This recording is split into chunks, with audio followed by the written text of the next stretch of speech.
and looked at the direction of the wind vane, and it is clear Kenya is ready for change.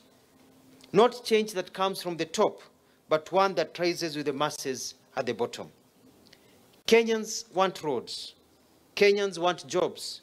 Kenyans want more money in their pockets, and they want a leadership that is fair and inclusive.